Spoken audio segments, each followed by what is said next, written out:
صفع المعلم أحد التلاميذ بقوة قائلا له: لماذا لم تكتب الدرس؟ فأجابه الطالب بهدوء: الآن سيمنعك إبليس من كتابة يا الله. تغلب عليه بوضع لايك واستغفار في التعليقات، واشترك في قناتي إذا كنت من محبين الرسول صلى الله عليه وسلم. أستاذي، لم أقتنع بما قرأت.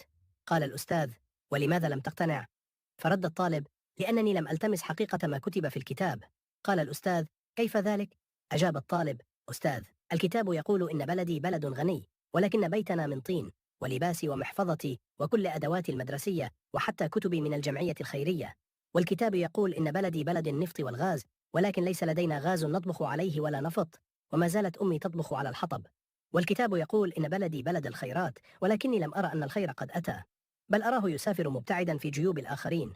والكتاب يقول إن بلدي مهد البطولات والحضارات، وسؤال في نفسي يجول: لماذا يبقى بلدي في المهد وغيره يكبر؟